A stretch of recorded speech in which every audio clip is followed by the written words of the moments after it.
I know it's been a while since I hollered at you. I mean, back with you. Okay, get the Facebook up and going. Before tonight.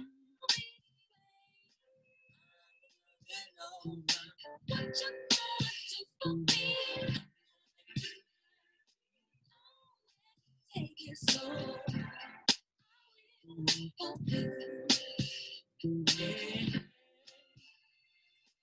All I can imagine is the night. Was the night that you. All right. Let me get this in here. Love the way you do it, way you do it.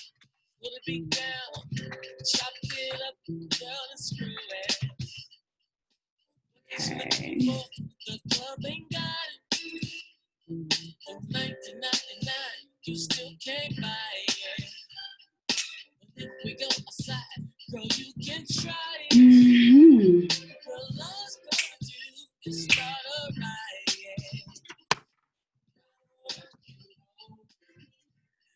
All right, we're just connecting on Facebook Live.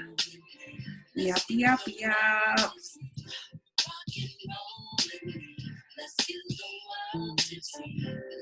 All right, and we are live. So I don't own the rights to that. That was Chic by Raphael Sadiq. Got to get that good music going, keep it going, and it's part of my self-love. Hey, y'all. Happy Sunday. Hi, I'm Chamia, the Just Chamia Show today. Welcome to the live community check-in. Yeah, how y'all doing? That's what I'm here for. I'm just here to check in with my people and see how y'all doing. It's a lot of life going on right now. I know it is for me. It is for a lot of people that I know and I talk to and I interact with on a regular basis. So that's the purpose of the Just Chamia Show live community check-in is, tap in, see how y'all doing, how you feeling, what's on your mind, what's on your heart. Let's talk about it. So that's what we're doing on this Sunday, November 22nd. Wow, it is Sunday, November 22nd. This month is almost over. Thanksgiving is this week. Whew. Y'all ready? Are you ready for that? All right, we're going to talk about the holidays in a minute. But first, let me start by sharing some interesting things I saw this week on the gram. I love my Insta therapy. And, it's all also good news, good entertainment, good, lots of different things. Whatever you're looking for on the gram, they got you. So I'm going to share a couple of interesting things that I've seen this week from around the gram. And we can start and let me know what you think about that. And what did you see? Drop it in the comments too. Links to stuff, of course. So one of the things that I saw on the gram, and this is so funny because it reminds me of how much older I am. This one says, every day around midnight, I'm shocked to find out it's only 6 o'clock. Ain't that the truth? Like, since when does it start getting dark at 4:30? And I don't know if this is part of like over 40 life where you feel like, damn, it's hella late and it's like 2:15 and you've been up all day, but that's how I feel. So I thought that this was funny. Shout out to @FeelMoreAdults, Sister Nina Joyner out there doing great things. So she picked up turkeys. Again, Thanksgiving is this Thursday, giving them out in the community. So that's hella dope. I don't think we can ever give too much. And I know a lot of people have needs, so I think that that's dope. I saw this clown-ish. The management at Tyson Food Company, so Tyson, the chicken people, they have factories and plants all over the place. So this one, I believe, was in Iowa.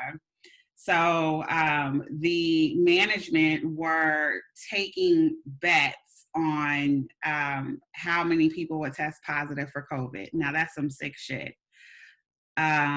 Especially, we know that there's a PPE issue. We know that these are essential workers because they keep us being fed. And I mean, COVID is no joking matter. So that was whack as hell. Yeah, so if you didn't hear about that, shame, shame, shame on them. But those are just a couple of things. I wasn't on social media too much this week. I just needed a break. I'm kind of that person. I am also a bit of an extroverted introvert. And so I just got to take my space. And it includes space from social media because that can certainly be a lot, right? And a lot all the time, every day. But anyway, those are a couple of interesting things that I saw on the gram this week. What are some things that you guys have seen that were interesting to you? Of course, the news is still talking about this elections mess. We know that Biden and Harris won.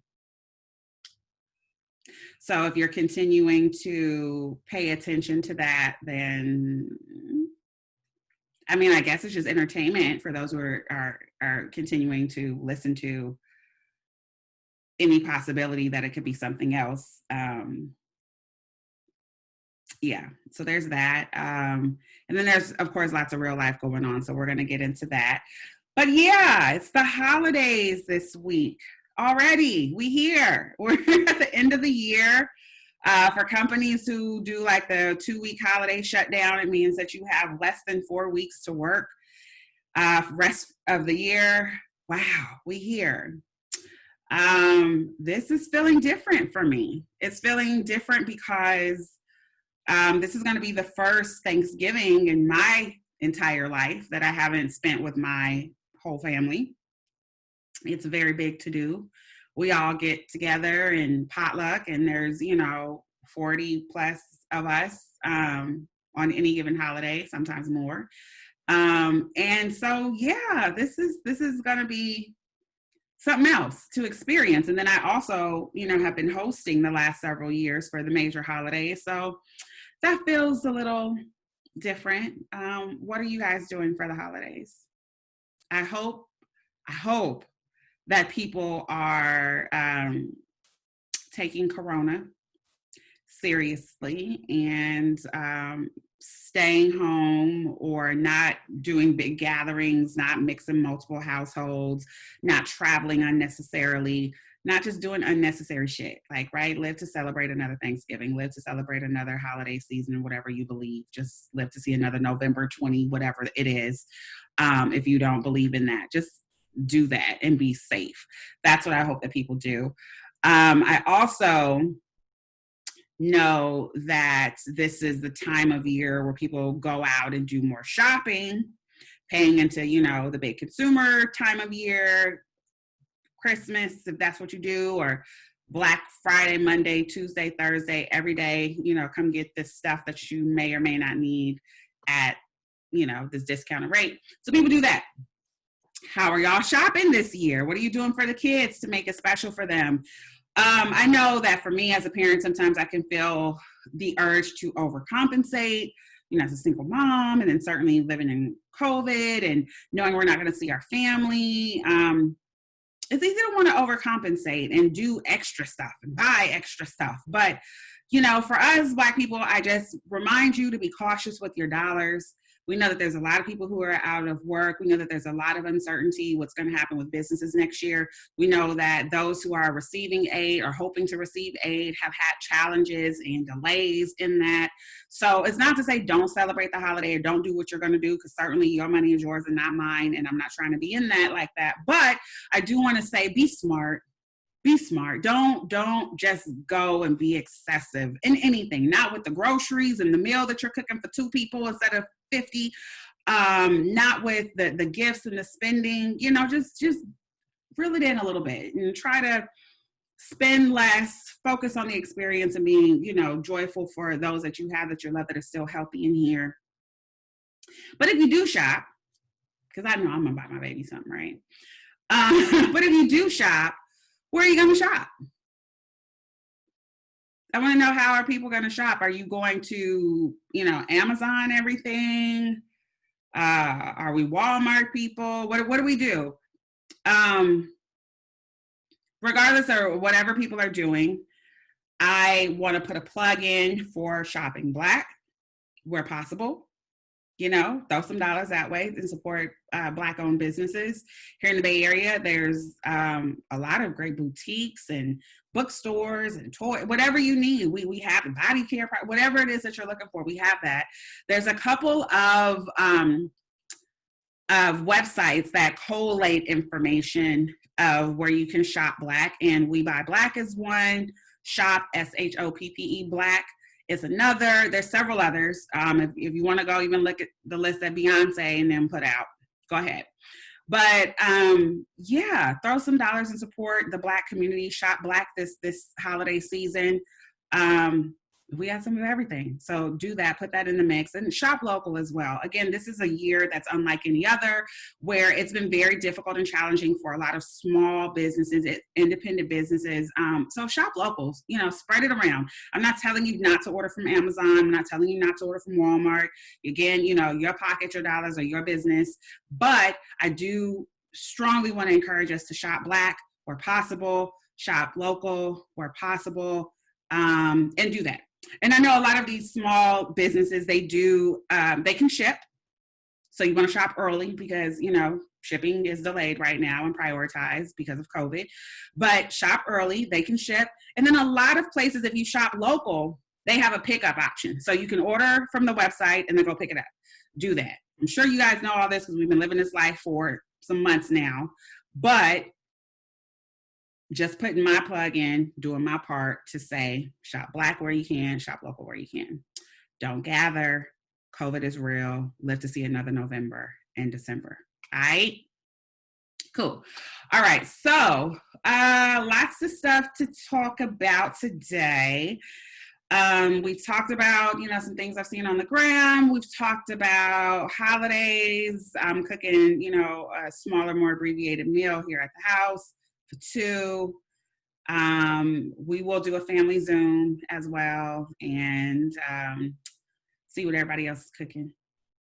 We all eat a lot of the same stuff. If somebody's doing something really extraordinary or different, like you're making some different kind of spring rolls, or whatever, just whatever you're making that's different and out of the typical holiday meal, let me know. I want to know some things or share a recipe or something like that. All right, so here we are on Sunday, November 22nd, 2020. Let's talk COVID because COVID is real, y'all. It's crazy how many people still are not taking COVID seriously. Like, I don't understand you. Where's the lie? Where's the lie? I don't know what data, what information, what news source you're pointing to where you don't believe in it. You don't believe that it's serious, but it is, and it's serious with us. So let me give you some numbers as of today, Sunday, July. Oh, help me, Jesus, I'm tired. Sunday, November 22nd, 2020. So as of today, there are 12.2 million cases of COVID-19 in the United States, 55.6 million globally. It's a lot of people, right? The interesting thing to me as I look at these numbers are, these are, I believe, the number of people who have tested positive for COVID. So that makes me wonder how many more people have COVID who have had symptoms and haven't gone to get tested, or who are asymptomatic and haven't gotten tested, and how much greater is that number in the United States and in the world. So, if that doesn't make you want to mask up, I don't know what will, but please wear your mask. It's real. All right. Another thing that we are going to talk about are what's happening with COVID and Black people. So I'm going to drop a link into the comments here. So the first one is on, it's a COVID tracker by race, showing racial data. And I am going to share this too for those of you who may watch this on YouTube later. So let me share my screen. All right. So this is a COVID tracking .com. It's a race dashboard, and I believe this one is managed and done by The Atlantic. So if you are familiar with them, and let me go back a page. So they have the overall numbers and statistics. As you can see, big headline here, nationwide, Black people are dying at 2.1 times the rate of white people. All right. So far in this country, we've lost over 45,000, almost 46,000 Black lives to COVID to date. And they have this really interesting racial data dashboard. And I put the link in the chat. You guys can look at it. For those of you who may watch this later on YouTube, the link is covidtracking.com. So again, this is hosted by The Atlantic publication. All right, so this breakdown that they have really gets down into statistics by demographic in each state. So I'm gonna skip down to Cali because that's where I'm at. You can look at Alabama, Alaska, Arizona, Arkansas. You know, if you know the song of the states, alphabetical order list here, but I'm gonna jump down to California. As I'm scrolling, you'll see these little flags, and what they're the flags indicator where they see racial disparities, racial or ethnic disparities. So in California, they say California has reported race and ethnicity data for 42% of the cases and 99% of the deaths. So that means in 72% of the cases, they know if the person was Black, white, Hispanic, etc. But in 99% of the deaths, they know if that person was Black, white, Hispanic, Asian, etc. Okay, that's what that means. Now, looking in the state of California, we see that, and this was, I believe, as of November 10th, we see that Blacks or African Americans account for 6% of the state's population, 4% of the cases of COVID in the state, with 7% of the deaths, and there's a flag there. We see that with Hispanic or Latino people in the state of California, who account for 39%, almost 40% of our state population, they account for 60% of the cases of COVID in the state of California and 49% of the deaths. So that also in the percentage of cases has this little flag, which indicates that there's a racial or ethnic disparity. Now, let me say, what does that mean? I shall tell you. Okay, so what they say and how they calculate likely racial and ethnic disparity, they say if it's at least 33% higher than the census percentage of the population, if it remains elevated, whether we include or exclude cases, deaths, with unknown race, ethnicity, and is based on at least 30 actual cases or deaths. So they're not looking at small subsets of data. They're looking at real information here. That makes me feel a way. Number one, when we're watching the news now, unlike when there was some highly publicized commercialization of a Black death going on, and then you're hearing about all these racial and ethnic disparities. I don't know about y'all, but since the election, I haven't heard a lot about what's happening with COVID and Black people in mainstream media. Mainstream media news, I'm talking about your channel 2, your channel 4, your channel 7, you know, these things wherever you live, or your CNN or your MSNBC. Not that I watch these things 24/7 because I don't, and no one should. It's not healthy. But when I do watch, and I'm listening to things every day and I'm reading things every day, it's not the headline that it was before. And something like this, where you have, you know, these ethnic groups who are just being really, really disproportionately infected, and then dying from COVID, certainly as Black people, we need to pay attention to that. So when we're talking about, oh, it's not real, or I don't know, and I'm still going to do this gathering, or, oh, but I'm going to go to Vegas and turn up, or I'm going to Mexico, and, oh, I'm going to go, you know, do this thing or that. Just think about that. Think about the cases, the number of cases you see don't include a whole lot of people. It doesn't include those who may have symptoms and haven't gotten tested. It doesn't include those who may be asymptomatic and haven't gotten tested. Those are only people who have gotten tested, right? And how many people do you know that you've had a conversation with and asked, hey, do you plan to go get tested? Oh, I know you work out here in the public and you interacting with people and you're doing stuff. How often does your job require you to get tested? Oh, they don't require me to get tested. Well, how often are you going on your own? Oh, I'm not. I don't really think it's necessary. How many conversations have you had like that? I know I had one just this morning. I did. And I ask these questions of people that I care about, of my loved ones, of, you know, associates, just people that I'm like, how you living? You know, because I want everybody to keep living. That's what's important. sirens and dogs, it's what happens when you live in the city. But the numbers don't lie. The numbers don't lie. And I encourage you, if you don't believe it, I'm glad you're staying safe, Auntie Vicky. Staying safe and covered. That's right. If you don't believe it, just have conversations in your community. Have conversations in your circle. I bet by this point, everybody knows somebody or knows somebody who knows somebody who's been affected by COVID. Either they've had it or someone they know has had it. It's real. I'm going to give you guys another link here.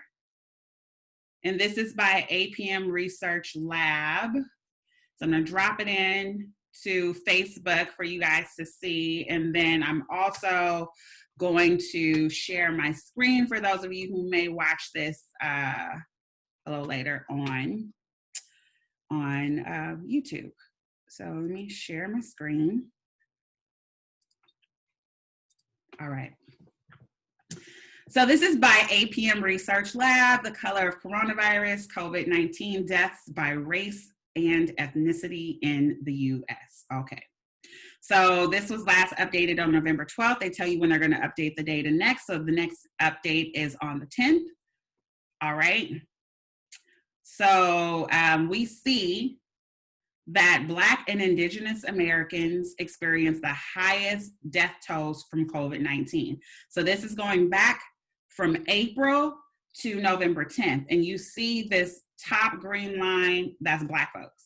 We see this yellow line underneath it, that's Indigenous peoples. And you see both are trending up and to the right. That means cases are going up. The number of deaths in these populations are going up, and those are the two highest by percent of the overall American population. That's a problem, y'all. It's us. And I'm saying this and I'm spending time on this because the whole point is to talk about issues that matter to us, things that affect us.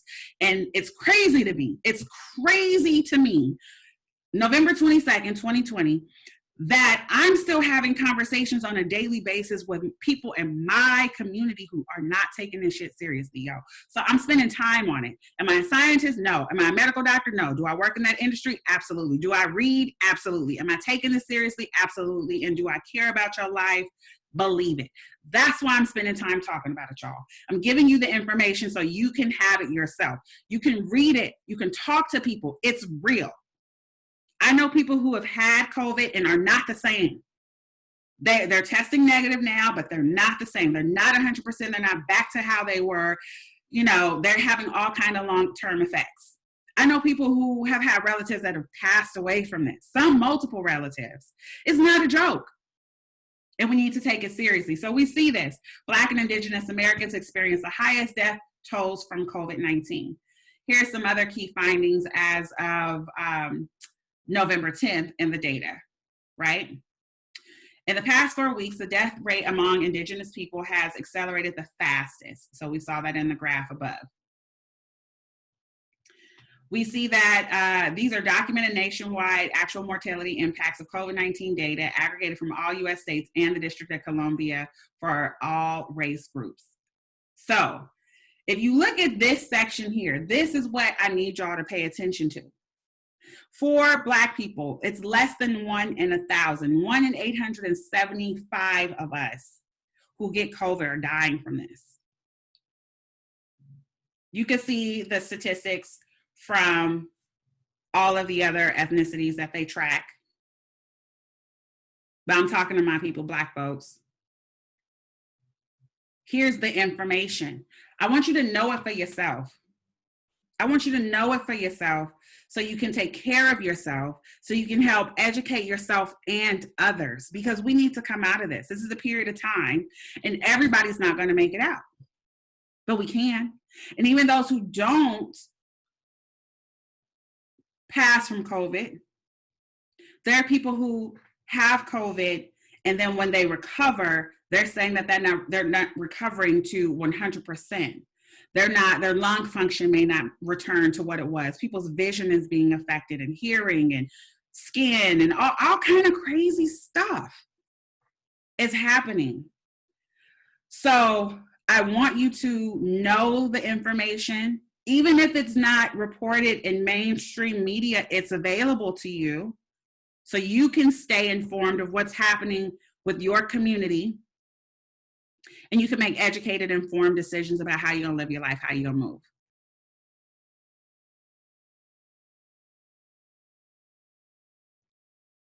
It's serious. It's serious. And I want us to take it seriously. Other news this week. Well. First,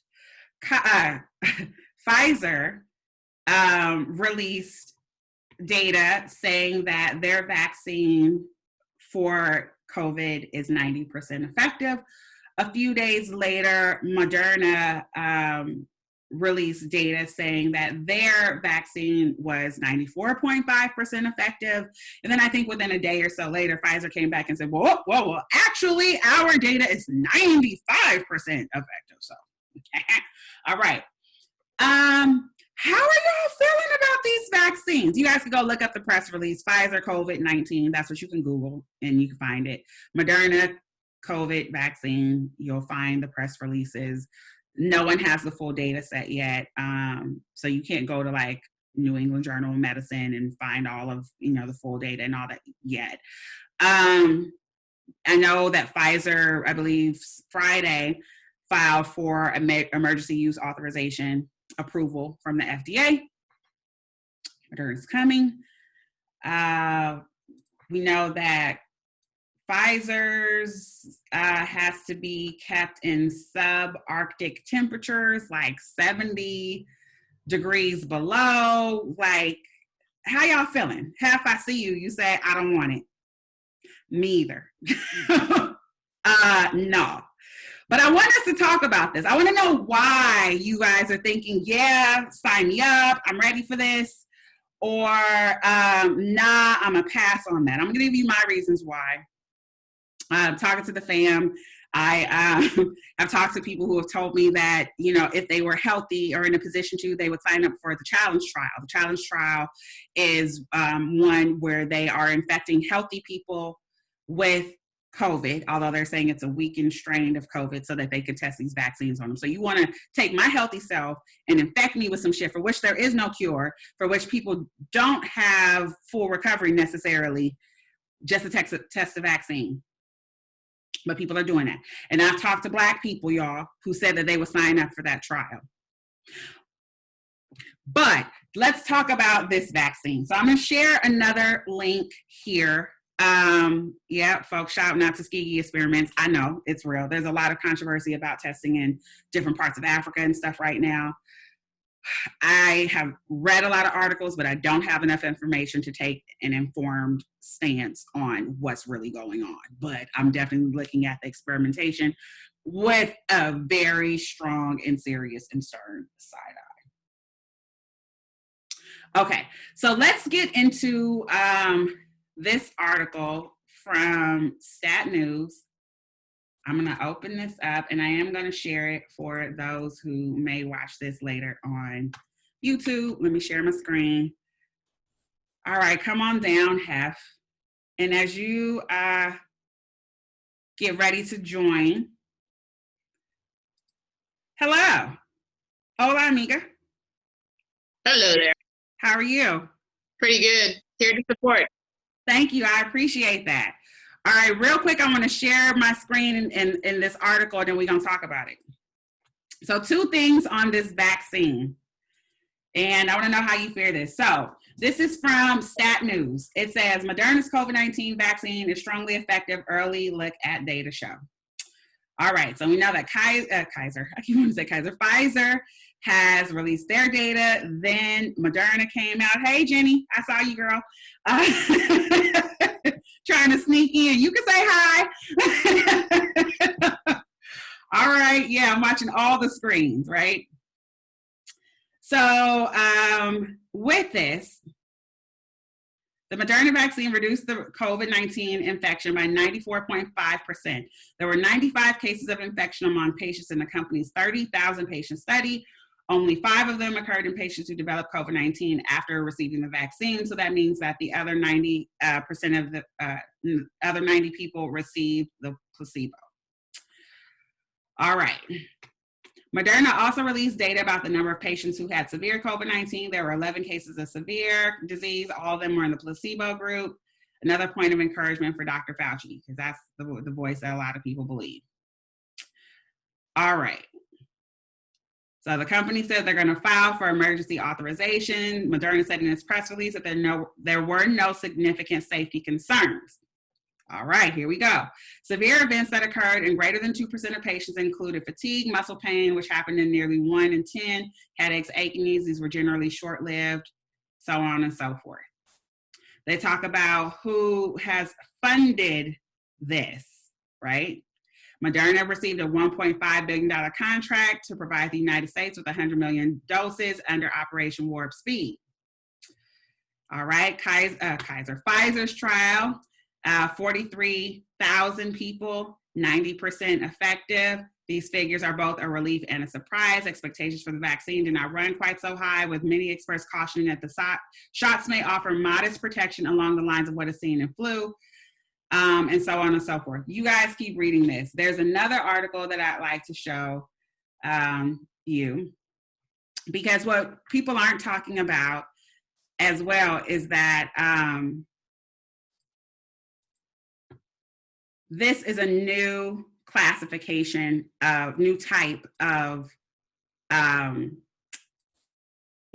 vaccines. All right, Mara, I see you're joining audio. Can you hear me? Yes. Better now, right? How you doing? Fine. You know I'm new at this. I had to get in Gigi to make sure I wrote the number down and put it in right. all right. I appreciate you. So let me ask you. So one other thing as I'm reading on this, the Moderna and Pfizer mRNA vaccines, if approved, will become the first licensed products using an approach that has been thought to hold enormous promise, blah, blah, blah. These vaccines contain genetic material that prompts the body to create a protein that sits on the exterior of the virus. So that's major. This is in the link to the article I just shared. Never has an mRNA vaccine, therapy, medicine, whatever, been approved anywhere in the world. So this would be the first. Lamar, based on what you know today about COVID and how you're seeing things working out in the world, would you be interested in, would you take the vaccine? No. Why not? Because I feel that the government is up to something, like trying to chip us with other stuff other than the vaccine. That's an interesting theory. That they're trying to chip us. What do you mean, like, and track us? I mean, they're already tracking us with our cell phones. They know everywhere we are. But, or do you mean like experiment? Well, you know, actually put like getting tongue tied here, cousin. Sorry. You know how they had the chip in their cell phone? Mm-hmm. I seen something maybe at the beginning of the year that they actually put a chip right under your skin to where they know your location, just basically all your information, your banking information, your health stuff. Mm-hmm. So, no. All right.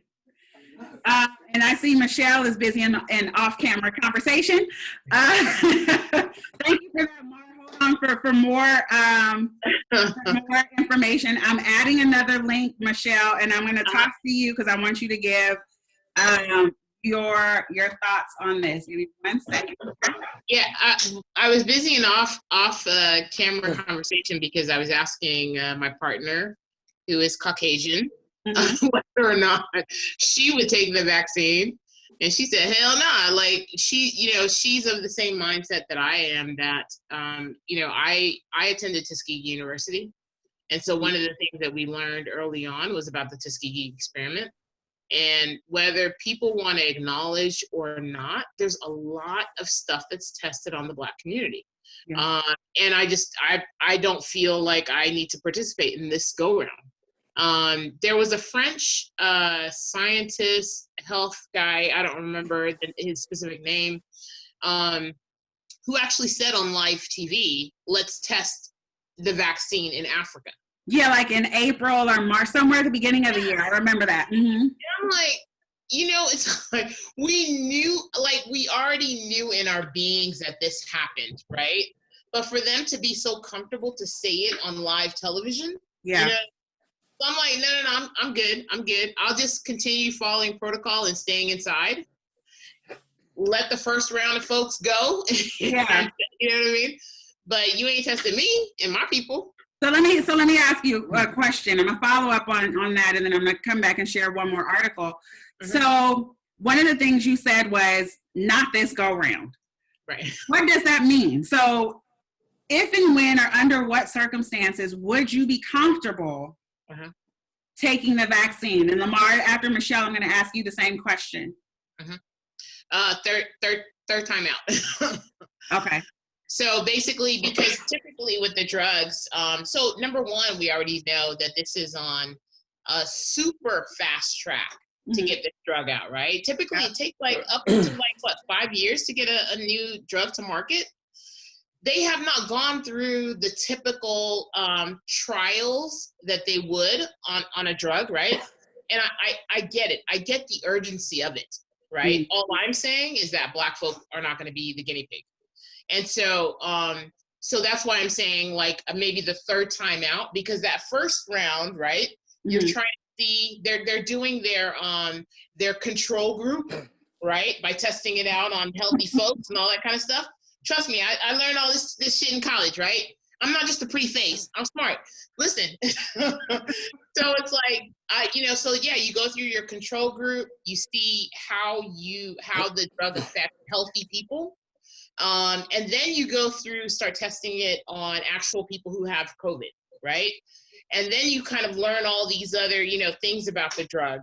So that's why I'm saying maybe the third or fourth round, I'll do it.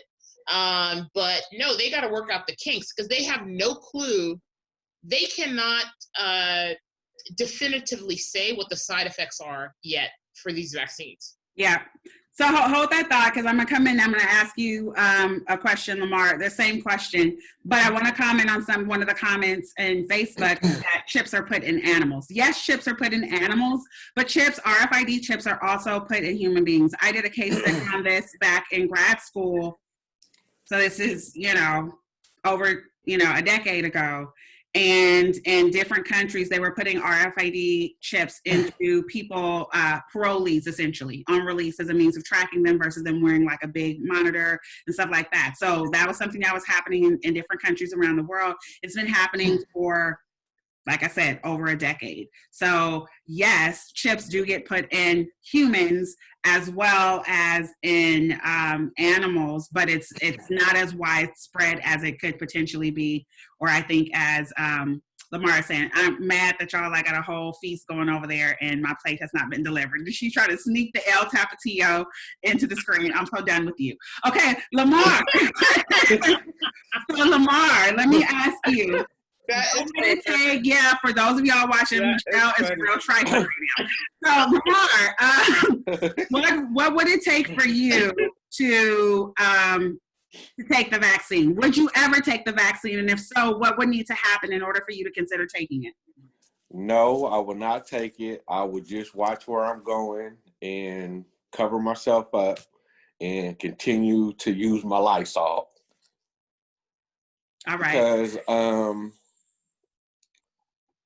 I don't know the side effects of that, and I would really be worried about what health issues that it would cause besides trying to clear the coronavirus, supposedly. That's real. So on that, I'm going to share another article with you all. So I put it in the chat for those who are on Facebook. And I am going to share my screen for everybody else. So this is an article that comes from Horizon Magazine, horizon-magazine.eu, and it's called 5 Things You Need to Know About mRNA Vaccines. Now, why is this important? Because the Pfizer and the Moderna vaccines are both mRNA vaccines. Okay. So I'm just going to skip around and read a little bit. So the race for a vaccine against the novel coronavirus, or SARS-CoV-2, It's Was on you going to order with, something off of hold on, Mar, let me mute you real Costco? quick. I saw some shoes. Lamar, can you mute yourself? Oh, sorry. That's all right. Thank you. All right. So the race for a coronavirus vaccine is on with 54. Did you mute? No, not yet. You haven't. With 54 different vaccines under development, 2 of which are already being tested in humans, according to the World Health Organization. And among the different candidates is a new player on the same scene, mRNA vaccine. So this article was from April 2020. So it's from then. But here are the 5 things they say you need to know. Number 1, they are a whole new type of vaccine. So something that's being rushed through regulatory processes everywhere. It's a whole new type of vaccine. If an mRNA vaccine was approved for coronavirus, it would be the first of its type. It's a very unique way of making a vaccine, and so far, no such vaccine has been licensed for infectious disease, said Professor, I can't pronounce his name, not going to try to. He's the head of the microbiology division of Germany's Paul Ehrlich Institute, all right? So, never been approved anywhere in the world. They could be more potent and straightforward to produce than traditional vaccines. So they're saying they could be more powerful in how they work and easier to produce. Most of what we know about mRNA vaccines come from work on cancer, right? So most mRNA work has been used to provoke an immune response and has so far been focused on cancer, not on these types of viruses, all right? There are a lot of unknowns. That's number 4. Because mRNA vaccines are only now beginning to be tested in humans, there are a lot of fairly basic unknowns which can only be answered through human trials, and the shit takes time. Okay, well, I added that last piece on there, but the rest is here in the article you can see. And then it will be possible to vaccinate on a large scale. They're talking about that because of how easily they are to produce. And it could take 12 to 18 months to ramp up production, and then there's distribution, but they're also unstable, which is they have to be kept so cold and they have to figure all that out. All right, so here's 5 things you need to know. Whole new type of vaccine. They could produce it pretty straightforward and it's powerful. Most of what we know about RNA comes from cancer. There's lots of unknowns, including outstanding questions like whether the proteins that have been chosen for the vaccine, I'm going to highlight where I'm reading, whether the proteins that have been chosen for the vaccines are the right ones to prevent a coronavirus infection in the body, how targeted the immune response is to this particular coronavirus, how long any immunity will last, and whether it causes side effects such as increased inflammatory responses like redness and swelling, or in the worst case, aggravates disease. These are things that are unknown. So this is an article that came out in April, but I think it's very important that we talk about these things too. So as we're talking about COVID on TV, we're talking about vaccines on TV, on Instagram, on Facebook, wherever you're getting your news and information. What I have seen, what I have heard, and y'all let me know if y'all hearing and seeing and hear, different stuff. But what I'm seeing, what I'm hearing is there's a vaccine that's going to be available any day now. It's 95% effective. We can't wait to get this vaccine. I'm not hearing that this is a brand new technology that's never been approved anywhere in the world. I'm not hearing that there's all these unknowns, including if they're going to target the right proteins in the body, because this is some genetically modified stuff. If it's going to target the right things, what are the long-term effects here? We don't know. So for my community, this is some information I want you to have. Now, would I be taking this vaccine? If you want to know, the answer is hell to the no, right? I have my reasons. What would it take for me to take it? I can't even begin to have a list or an item that it would take for me to take it, but I'm just not. No time in the next couple of years, I can't see me doing it. But I respect everyone's right to choose. and I want you to make an informed decision. So I want you to know that what you may be considering taking is a brand new, never approved anywhere in the world technology that until this had primarily been studied in cancers, but there's so many unknowns. You have the links here. We've read it together. That's what you need to know. All right, Michelle and Lamar, any other comments on the vaccine on COVID? Well, the one thing I forgot to mention earlier, I believe it was the beginning of this month or the late part of last month, they had one guy that was on the news that tried the vaccine, and they said that they're going to keep track on him for the next 3 years to see how it turns out. So I don't know if that's a good thing or a bad thing. Yeah, we got to see. We got to keep track. But let me know, like, if you can find out who that person is, what station they were on, something like that, text it to me. I'll do some research and, I'll also share what I find. It was a guy from, I'm going to have to try to look into that because it was on the Channel 7 News. All right. And I believe he was from Dayton, Ohio. Okay. Yeah, well, see what you can find, and I will look that up too. Appreciate it. Michelle, anything else on COVID that you want to mention? And then we're going to pivot to talking another big topic for us always, being Black, racism in America. All right, she's probably eating some good food. So let's pivot to talking about race in America.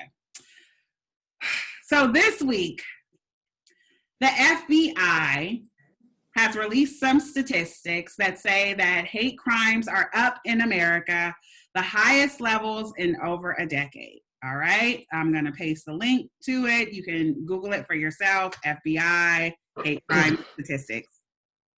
All right, you want to do that. So they have done that. They've issued that. And I'm also going to paste another article to the Southern Poverty Institute, their take on the data. All right. And I will share my screen real quick for those of you who may watch this later on YouTube. All right. So here we are, Southern Poverty Law Center. FBI reports an increase in hate crimes in 2019. Hate-based murders more than doubled. So continuing a trend in the Trump era. Well, I'd say continuing an American trend overall, but that's just me. Continuing a trend in the Trump era, reported hate crimes across America rose by 3% in 2019 to, this is the number, right? Like every year, and this is where I'm reading now, like every year, race-based hate crimes were the most numerous. The vast majority directed at Black people. All right? So if you wonder why, and you can fill in the blank, wonder why, blah, blah, blah, blah, blah, blah, blah, blah. Here's one of the reasons why. And probably you could go on and read this. You can also click the link to the report, which I've also shared. But this is a very important statement, which I want to read to you here. It says, it's important to note that because of the nature of hate crime reporting, the FBI's annual report vastly understates the real level of hate crimes in this country. So I'm going to read it one more time for emphasis. It's important to note that because of the nature of hate crime reporting, the FBI's annual report, which just said that numbers are higher than ever, right? 3% higher in 2019, higher than they have been in decades, right? It is important to note that because of the nature of hate crime reporting, the FBI's annual report vastly understates the real level of hate crimes in this country. All right. Now, I personally am not surprised by this, but it's a reflection of Black life everywhere, and this affects us. So what are some specific things that have just happened this week alone? I'm going to paste the link into the comments here on Facebook. And you can Google ABC, you can Google Discovery Bay racist, and that's what you'll find. I will pull this up for those who are going to be on YouTube later. I do not own this footage, but I will share it with you here really quickly. Let me share this with you. So this is a family out in Discovery Bay, which is here in the San Francisco Bay Area. And they, the little boy, sorry about that. Grill tanks to your door. Let's bear with the ad. Just give us 1 second. No fees, no commitment, and no contact. And as you can see, Cinch. This is from ABC 7 News here in the Bay Area. You know what? Unfortunately, that's the reality of being Black in America. This is the interaction the Jones family never expected to happen in their quiet Discovery Bay neighborhood.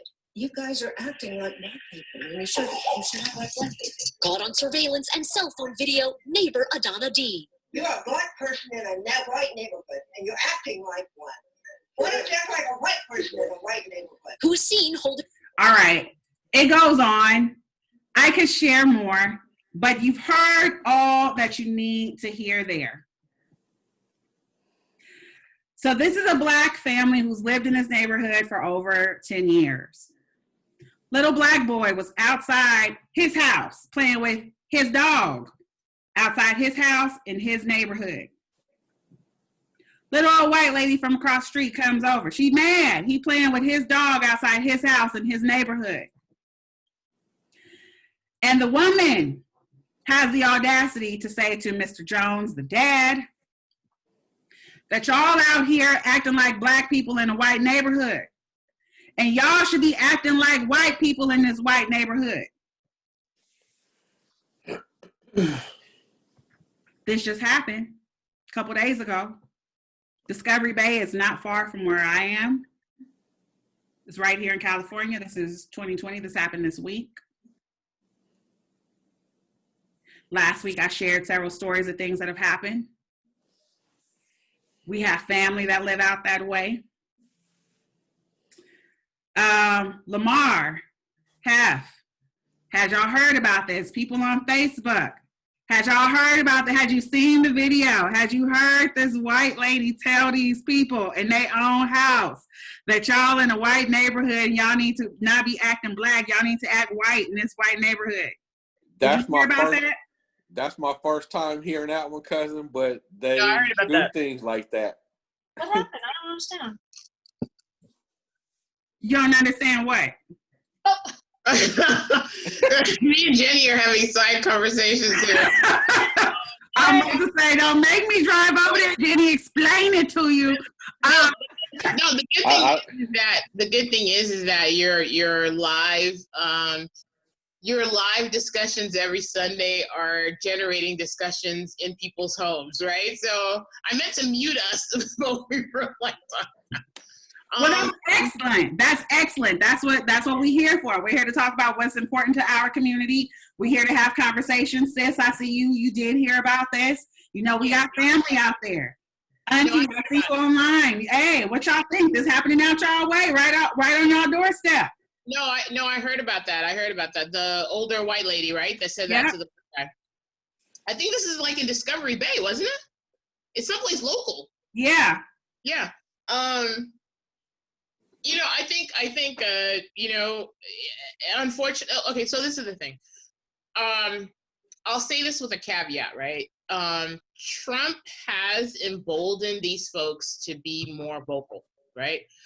However, this was already an underlying thing. These people were already there. But it's like they've gotten that kind of like motivational thing, you know what I mean?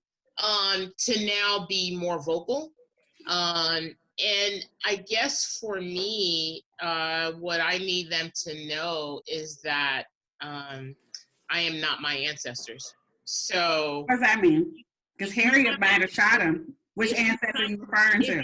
If you come at me incorrectly, I will fucking take you out. Like, I'm not, this is not the cowering, you know what I mean, run and hide in the fucking fields situation going on, right?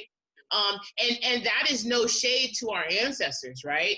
They did what they had to do when they did it, right? What I'm saying is that you're dealing with a I'll risk it, right? You know what I mean? I'll risk it to protect me and mine, right? And so it's like what I don't understand is that what is disappointing to me is that, and I don't know if it's for just like documentation purposes, people are quick to pick up their phone and record it rather than dealing with it. That's what upsets me. I'm like, the time you take, let's. Okay, hold on. I'm gonna ask you take the fucking videotape it. You could have fucking popped this bitch in the face. Excuse my French.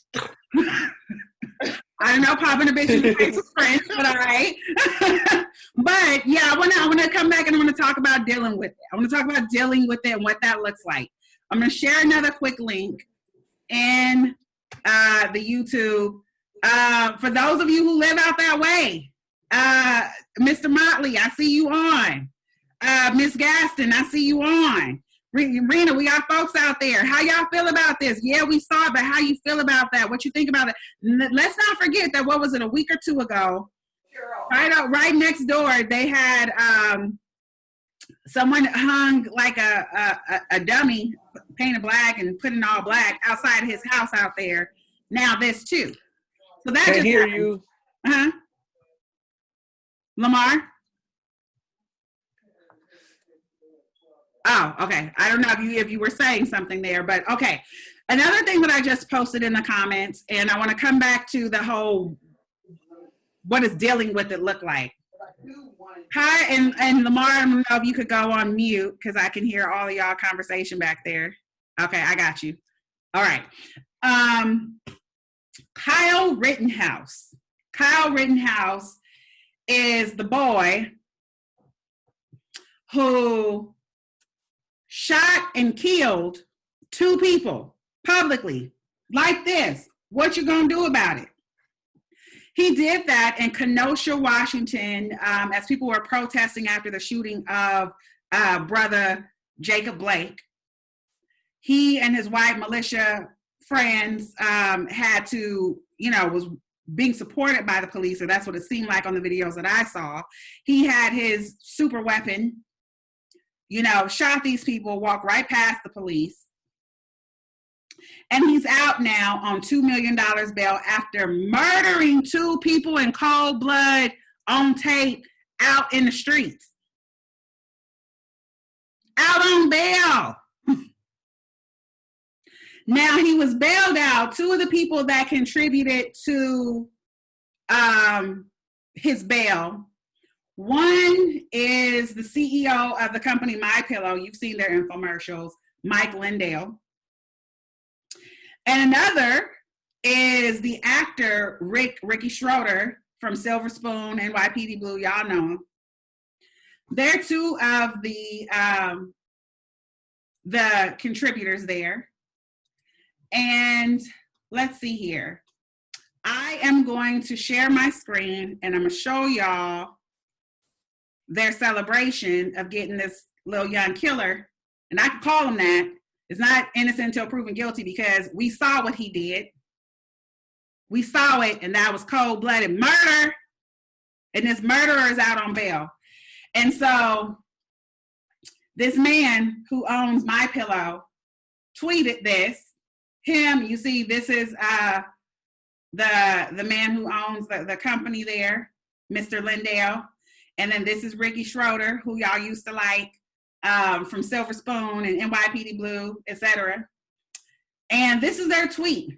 So, maybe I misspoke. This is John Pierce, Kyle Rittenhouse, and Ricky Schroeder. Sorry, this is the attorney.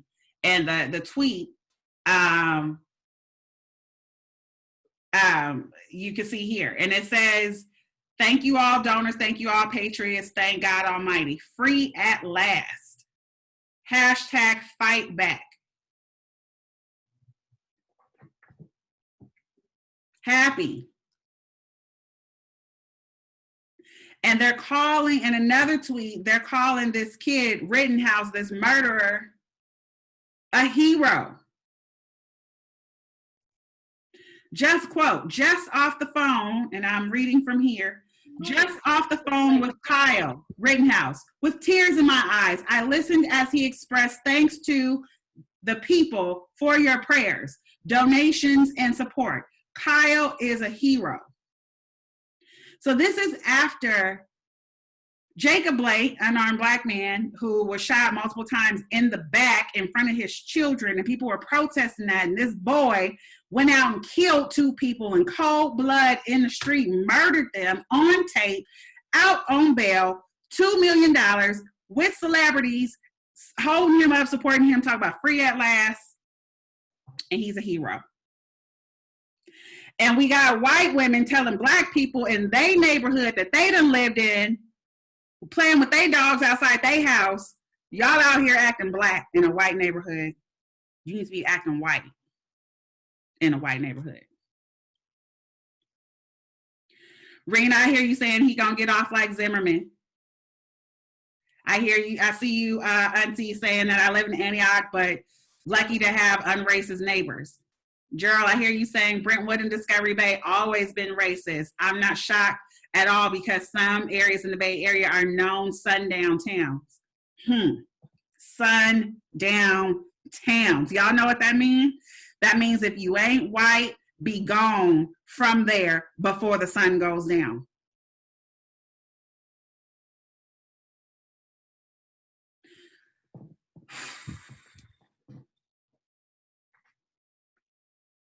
It's important that we keep talking about this. It's real. Stuff isn't happening every once in a while. It's not just some people somewhere, some bad apples. It's every day. This is Black life in America. I mean, our life is much more than this. Of course, we're not going to let our life be, diminished and consolidated down into experiences of only hate. Nah. But this is a very big part of our existence in this country on a daily basis. Living in our homes that we work hard for, raising our children, our family, children just trying to have joy and play with their dogs. You acting black. You shouldn't be acting black. The fuck? Little boys playing in a park with toys like Tamir Rice. And in seconds, gunned down. Then that's what happens with our children. Then on the other side, you got this boy, Kyle Rittenhouse. And I'm saying he a boy because he ain't grown yet.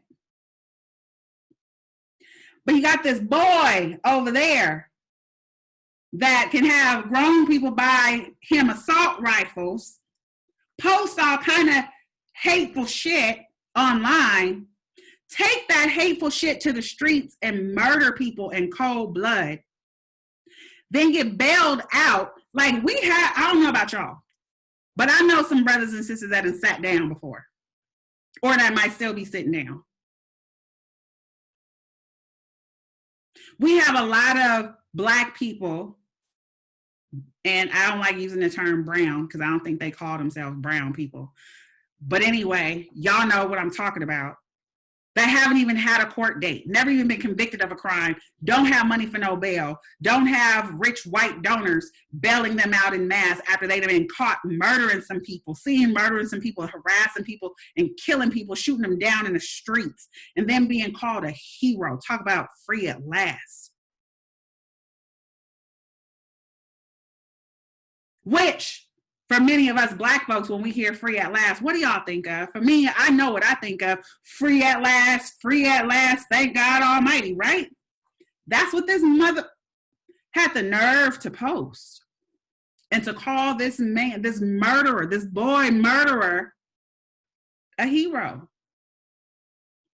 Our children playing outside their homes with their dogs or in the park, danger, acting Black.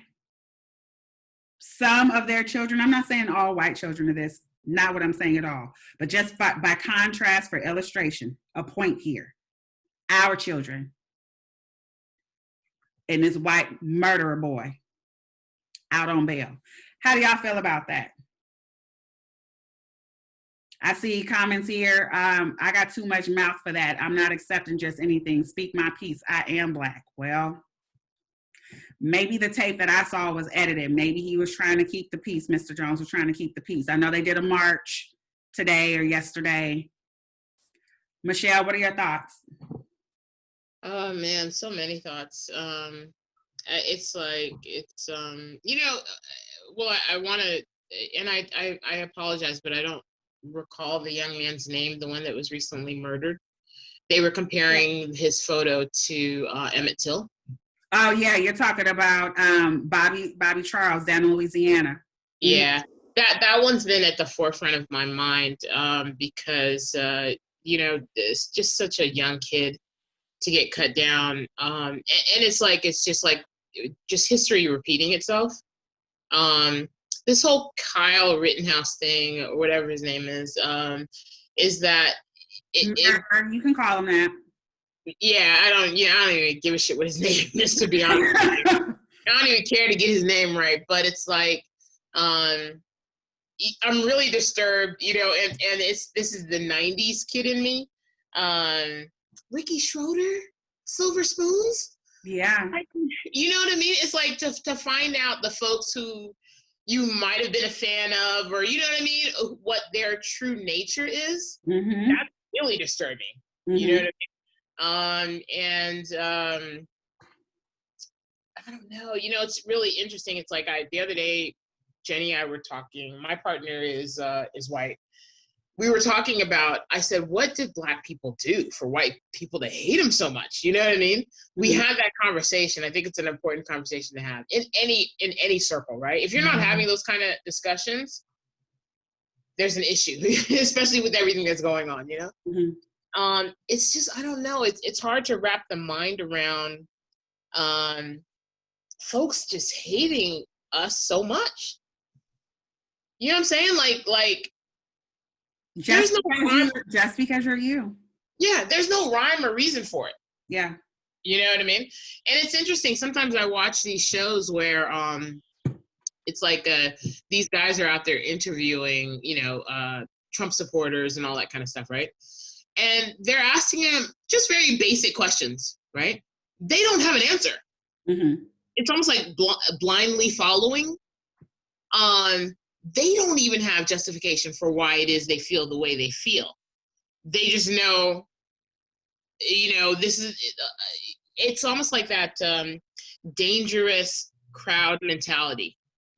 Mob mentality. Mm-hmm. Yeah, that mob mentality. You don't really know when someone pulls you aside, right, away from that mob and asks you, why are you here? They don't got no fucking answer. You know what I mean? Because they're just kind of like, I don't know. My buddy was coming and you know what I mean? And, I don't know. It's like, and I guess the bigger question is, what are we going to do about it? So we're coming back to that. Yeah. That's where I'm at, right? What do we do about it? Because I guess my time of passiveness is done. Mm-hmm. Right? So we have to be out there protecting ourselves. We have to be out there protecting each other. Like, you cannot, in my opinion, you cannot drive by a Black person being pulled over by a cop and not be aware of the situation or stop or just make sure you have eyes on the situation. Mm-hmm. Like, I think we're at that point. Mm-hmm. Right? And I know a lot of people, a lot of Black folks, maybe they're going to disagree with that. But for me, I'm saying, I think we're at that point. Right? So, okay. I'm not disagreeing that we're at that point, but if anything, I'd argue that we should have never left that point. We should have been at that point. We can't ever leave that. And then I also believe that someone else's hate is not my issue to solve. That's a self issue that you need. But we got complacent. I had this discussion with my Tuskegee folks the other day.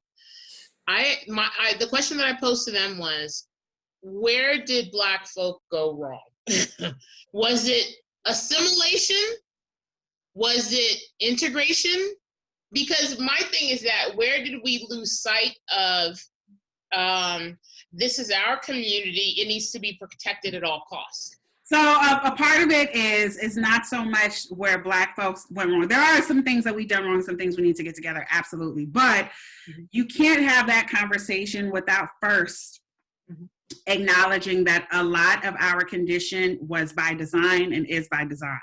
And that there are systems that have been put in place since we were stolen from Africa, since we were made slaves, since we were brought out of slavery, through and after Jim Crow, through and after civil rights, that have meant to keep us in a certain mindset. Right. No. I want to be clear. I want to be clear. I'm not blaming us for the shit that's happening to us. I'm saying back in the day when Jackie Robinson was trying to break the color barrier, right, and be the first player into, I'm saying, when I say where did we go wrong, I'm saying our efforts to assimilate into a community that did not want us in the first fucking place, right?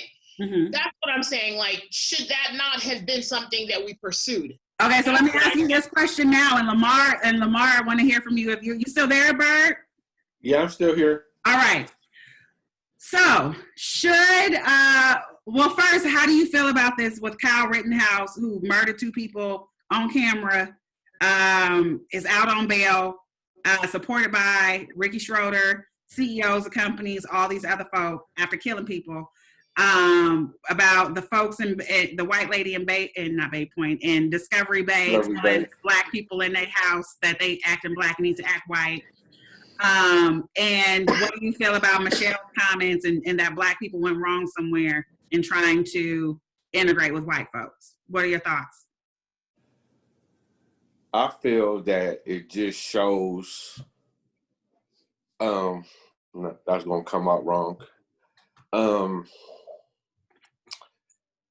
It just shows to me that racism is still strong in America, because the way I look at it, it went from them hanging us from trees to being able to come out like the lady in Discovery Bay. This guy that you just mentioned that shot people in cold blood and walked down the street with an assault rifle.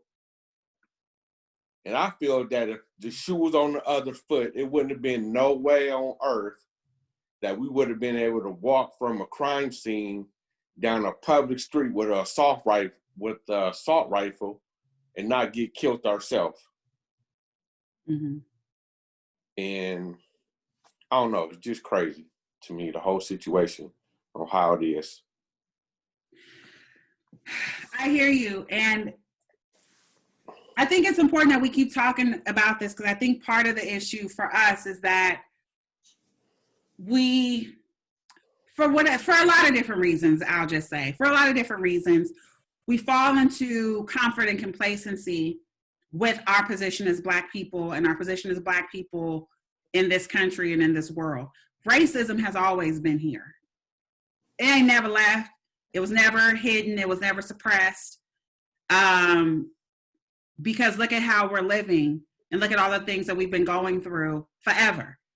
It's always been there. It's always been the case, and people have always been vocal about it. Let me ask you this, and you know, Lamar, you can share if you feel up to it or not. I'm put you on the spot a little bit, because this didn't happen yesterday. It happened a little bit of time ago, but when it happened, I don't think Donald Trump was the president, right?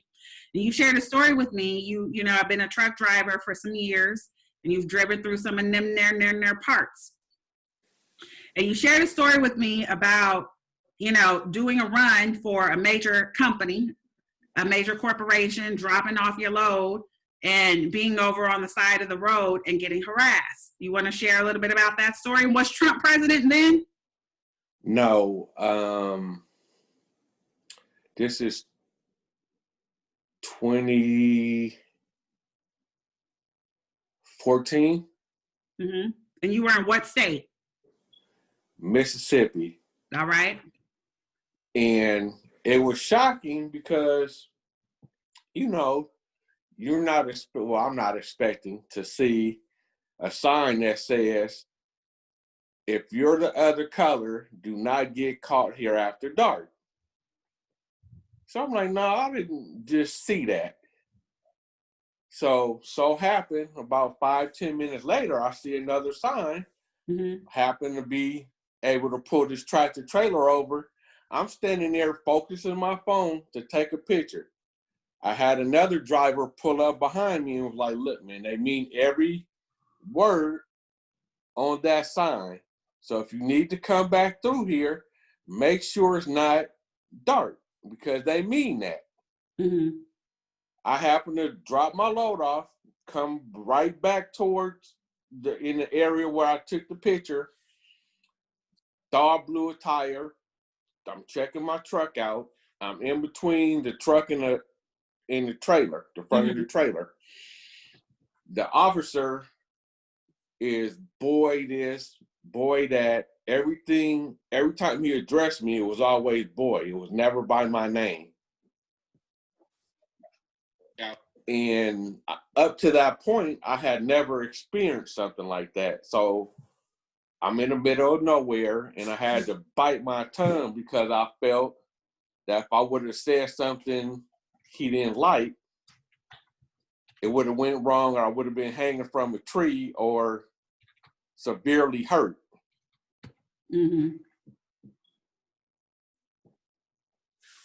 So it was, I had, it was I don't want to say humbling.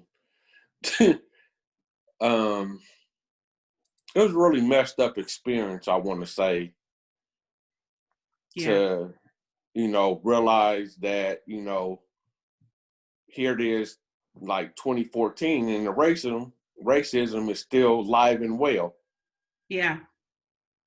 So that's not even 1950 something, 70 something, 80 something, 90 something, 2000. It was 6 years ago. 6 years ago, when you saw signage that said, "If you ain't white, don't be here when the sun go down." What Gerald was saying in the comments here, sundown towns here in the Bay Area, we have them. But you experienced that, and you pulled over and trying to be safe and are harassed. I'll share. Go ahead. Not to cut you off. Another thing, shortly after that incident, down south again, walk into a diner, and I'm not that hard to miss. Sat at the counter for a good 20 minutes. 2016. Sit there at the counter. She walks by me, sir, these other people and everything. Don't say nothing to me until I get up and head towards the door. And she was like, "Can I help you?" I was like, "No." "Why not?" "I've been sitting there for 20 minutes. You served." I pointed out the people she served. "I'm not that hard to miss, lady. I'm the only black person in here. So you're not going to get the chance to drop my food on the floor and put it back on my plate or spit on my food and stir it up and give it to me. No." Right. So, they still do stuff like that. Yeah. I've had an experience. I, for years, lived out of a suitcase. Not that I was homeless. I did have a home. I was just rarely there because I was always traveling. And I remember being in Georgia, outside of Atlanta. I don't know if it was Buckhead or whatever the name of that area is. Nice upscale restaurant. I went to dinner with one of my colleagues, white male colleagues. And we are brought to our table by the host. We sit down, looking at the menus. And the server comes, there's a white server, brought one glass of water. There were two of us sitting there, brought one glass of water for my white colleague and walked away. It's like, "I'll give you a minute, walk back." Like, well, that's strange. I mean, I'm here. Of course, I'd like some water. Why would he only bring one? But when the server came back, the server only talked to my white male colleague and says, "So, are you ready to order? What would you like? Here are our specials. What would you like to order?" Acted like I wasn't even there. Never brought my water, never asked, if I wanted anything. And do you know my white colleague proceeded to order? Didn't even say, well, what would you like first, Chamia, or anything like that. Let the person take his order and walk off. I said, are you serious? He didn't even ask if I wanted to, didn't even acknowledge my presence. And, oh, yeah, what do you mean? Oh, and yeah. What? Okay, I'm out. Oh, no, we can go. No, you stay here and have your meal. I'm going to go. This is not cool. And, but that happened. So not only was there the wrong from the staff there, but also the coworker that I had traveled from California in this situation. It's crazy. But the point is that racism is real. It's here. They never went nowhere. And Michelle's question is not lost. And I want to spend some time on it. So at our next check-in, I want to spend some time talking about how do we deal with it and what does justice look like? What do we need to do? So Michelle, I want you to know that's a whole conversation to have. And I want to spend some time, I want us to think about that. Like, what does justice look like for that little black boy who was out playing with his dog, who had this neighbor come and tell him and his daddy all up in his face, hella bold, that you acting black in a white neighborhood and you need to act white. What does justice look like for that little boy? What does justice look like for the family of Kawan Bobby Charles, who was mutilated, and they're comparing him to Emmett Till? What does justice look like when you're trying to do your job and you're away from your family, you're traveling on the road, and you're pulled over and harassed by cops along the side of the road? I wanted to spend some time talking about what does dealing with it look like for us. Not what do we need from other folk, but what do we need to do? And what does justice look like to us? Michelle, did you have a quick comment on that? No, I was just listening to you. Okay. I hear everything you're saying. I definitely understand that it's a larger conversation, a more global conversation, but I guess I'm just like, it's so frustrating. Every day there's something new, right? And so on top of COVID, which everyone is dealing with, like, I feel like Black folk have another level of shit to deal with. Always have. So, and it's just a lot. And I guess I just want to know, like, as a community, what do we do? Like, what I'm ready to mobilize, and you know what I mean? That's the energy that I have right now. Mm-hmm. And so I don't feel like it's misplaced energy, but I just want to know, I want direction as to where do we go next. Yeah. So. All right, well, we're going to talk about this more. I'm going to pivot to the next topic, but you guys keep thinking on this and let's talk about it. Also, feel free to drop in the comments, like, what are other topics that are important to our community that you want to talk about, and we're going to keep talking about it. All right, before we pivot into other stuff, let's take a deep breath.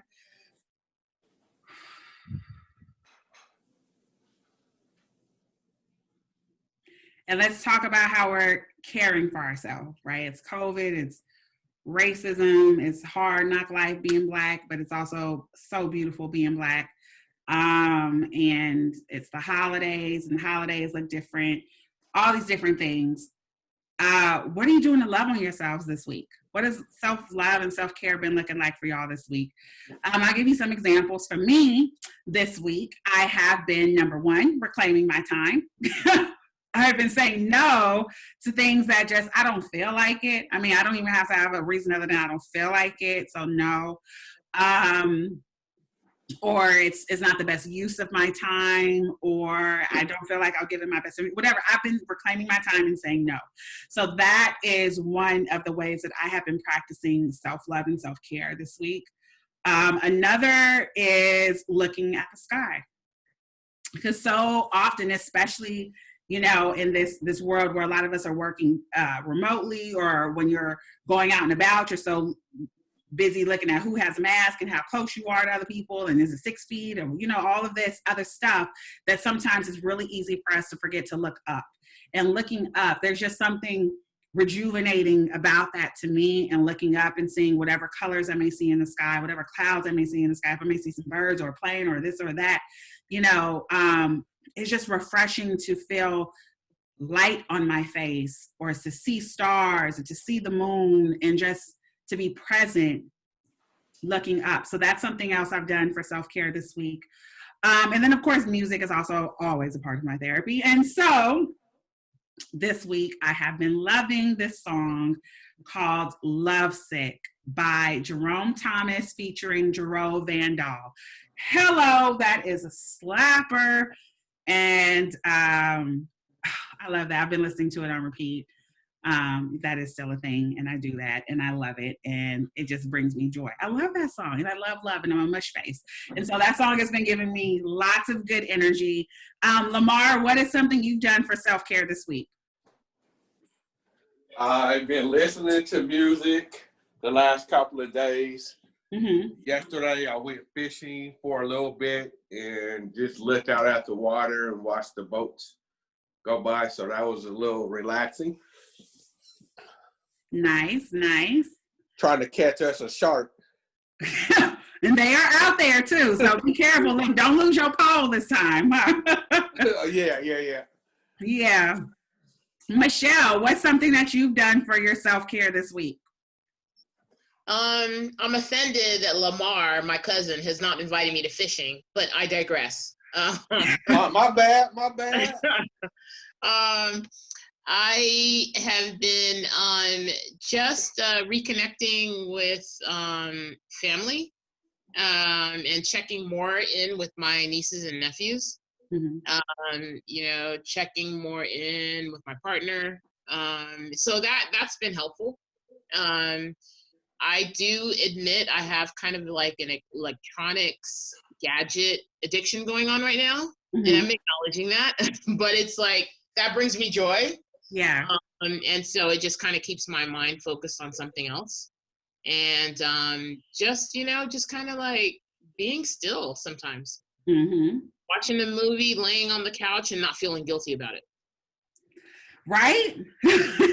Yeah, you deserve that. Yeah, just kick back and chill and do what you feel, even if it's resting. And resting is not doing nothing. Resting is absolutely doing something. So that's great. And talking about self-love, because that's where all love starts, is with self, is a great segue into talking about Dear Love the Movement. # Dear Love the Movement. # Let's Talk About Love. Write your love topics, your questions, or a whole love letter situation and send them to me. You can DM me. You can text me if you have my number. You can email me, info@ShamiaLaRae, your love letters, your love topics, your love questions, and we're going to talk about it. Yes, I will respect the privacy of the person that wrote the letter or the question, as well as any names that may be mentioned in it, and I'll either change the names or I won't mention them at all. So please get them in. All right. Let's talk about it. Okay. So, question. What's up with all these, and this was a topic that came submitted. Let's talk about it. Let me know what y'all think. Question. What's up with all these sisters saying they're cool with sharing their man? I'm not, and this is making it hard for all of us wanting a monogamous relationship, because now men expect this since so many females are willing to go along with this bullshit. What are your thoughts? And thoughts I do have, but let me ask the brother first on the phone. Hold on, and you're on mute, Michelle. I think, maybe you're talking, okay. Yes, you were like going all in, you are on mute. But me and Jenny are like, I'm telling you, you got us like chit chatting here. So I'm like, I said no. Jenny says hell no. Not sharing? She says no. She's asking you? I said no. She said no. Okay, just no. All right. Lamar, let me ask you this. Have you been confronted with a situation, it could be you or like any of the brothers that you know, where, someone is open to an open relationship, meaning, or open relationship or a relationship, committed relationship with multiple partners in it? How do you feel about that? Me personally, I can't do it, but I have a couple of friends that's open to that. Mm-hmm. But me personally, no. What do y'all think is driving? Because this is a thing. This is a thing. And so I was off of the dating scene for a while. You know, I was married and then I wasn't married and then I was taking a minute. And now I'm back and I'm, you know, dating, still single. But dating. And I'm like, yo, what's up with this? The game is all messed up. And, you know, there's even a song, you know, I got them on Tuesday, Wednesday, you know, we share the weekends or, you know, what? I'm like, what? This is a thing? And I even have, you know, people in my own circle that are like, you know, yeah, I know he got this family over there, but, you know, we do what we do. And this is like, I'm trying to understand the psychology behind accepting this. Is it because people feel that they can't have someone for themselves, so they'll accept any little piece of a person that they can have to say that they have something? Or is it because like you really want to be a sister, wife, husband? Is this what? I just look at it as to see how far they can push the envelope, if you're going to accept it or not. Yeah. Because I think they feel if you don't, somebody else will.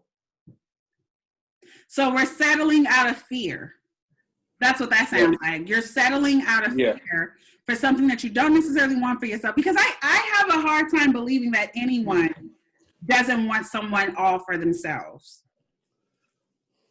Even if you're dating, and that's the purpose of dating, is to get to know multiple people. But when it comes to a relationship, I think that you should be dating with intention, and in the process of getting to know, you state what you're open to, what you're looking for, and what your deal breakers are. And if, you know, being in a committed relationship is your ultimate objective and you state that, then why would you date someone who is not open to that or not available for that situation?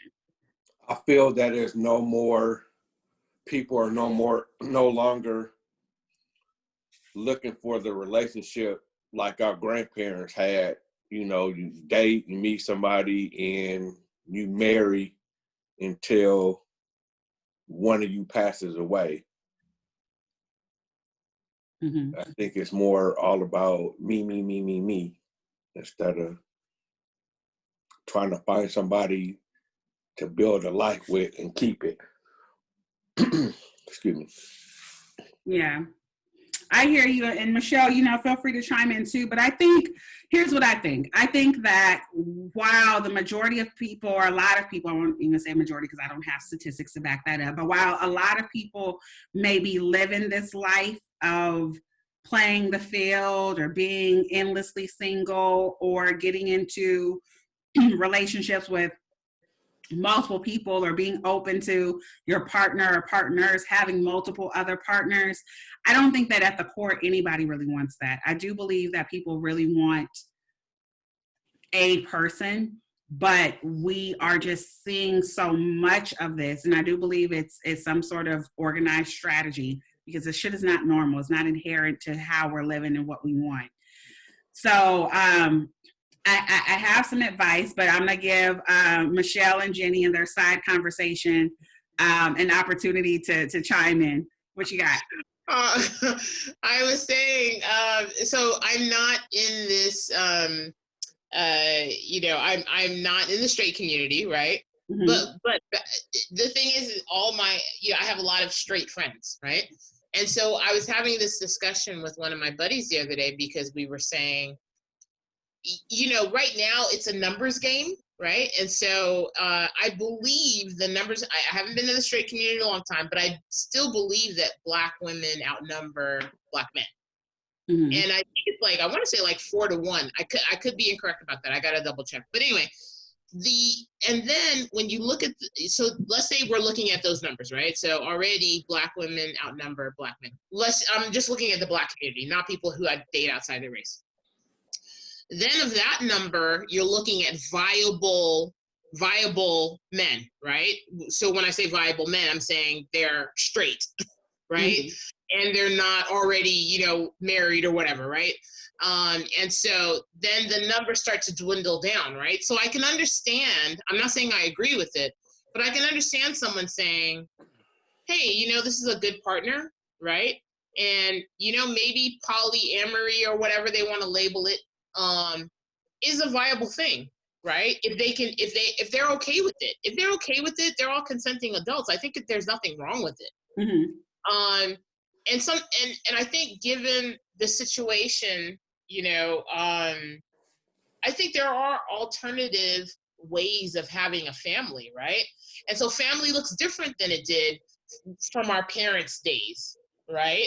When you were married for 30 years and you're with the same person and you know what I mean? No one's going anywhere. Well, our parents, hold the phone. Maybe that was our grandparents because our parents didn't have that.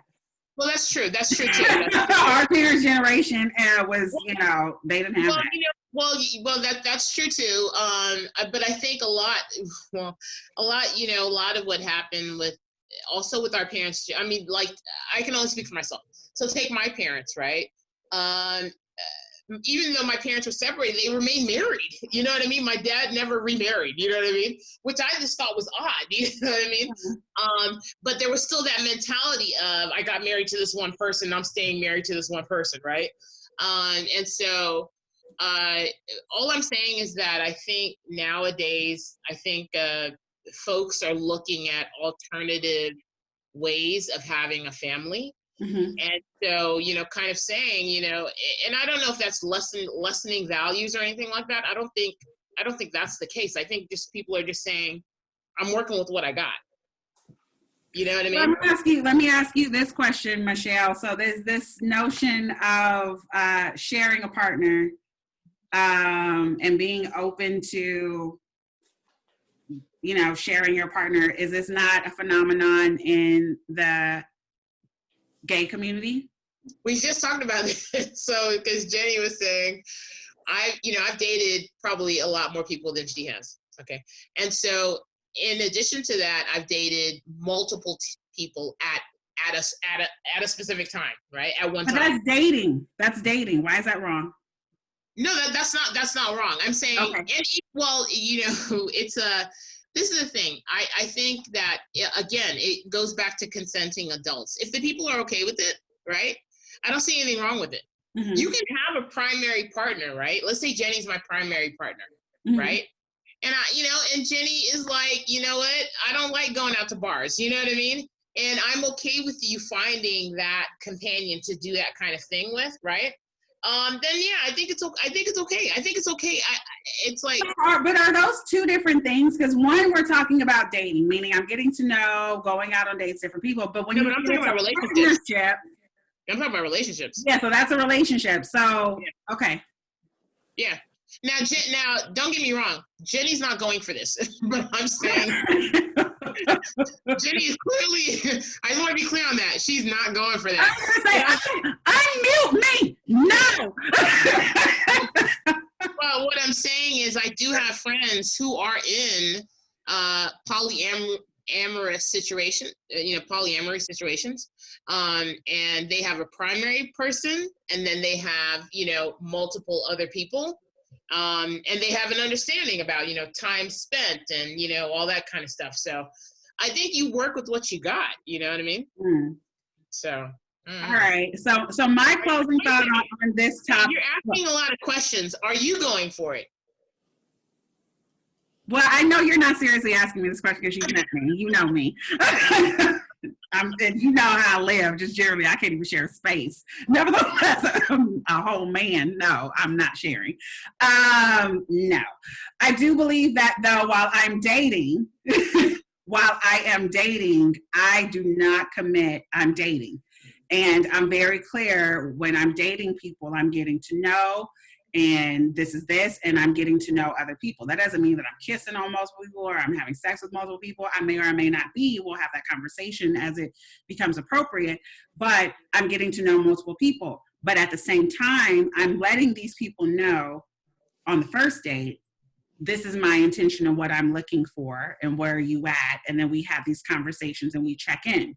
Now, when it gets into moving into a relationship with someone, I've dated them for some time. We know what relationships mean to each other and our objectives for that. We've had that conversation in the dating process. So if you're moving towards a relationship with me or seeing me exclusively, then you've already made that choice that you can do it in this particular way, which is I'm for sharing, and you won't have to do it either.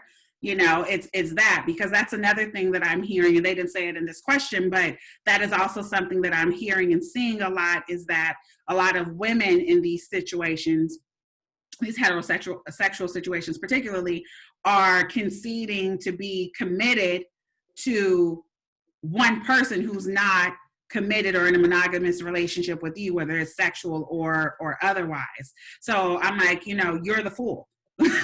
As the woman in that situation, you are the fool. To me, my opinion, because why? Why are you doing that to yourself? How is that equal and all of that? I've even had people argue religion with me, if they were Muslim and a man has a right to do all this, that, and the other.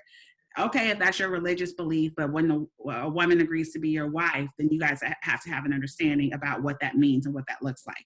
Everyone has the right to choose, but for me, that does not work. I would not be willing to accept that. And my thoughts on this situation is that most people are just confused and buying into confusion and selling themselves short for the sake of having temporary satisfaction, in which case, be real with yourself. Do not commit to someone that is not yours. Now, if you choose to still spend time with the person, spend time with the person. If that makes you feel good and it's healthy and you got your mind straight and your heart three stacks and you know what it is and what it ain't, spend your time. If you want to have sex with the person and you're being safe and having safe sex with the person, especially if you know that they're having other sexual partners, you should be having nothing but safe sex. But do it with your eyes open. You know what you're getting. Keep your heart three stacks. But if it's when you start lying to yourself and hope, and this is my man, and he over there, but he love me, and she know what it is, now that's that stupid shit. So that's my thoughts on that. All right. So good question. Good question. Y'all keep them coming.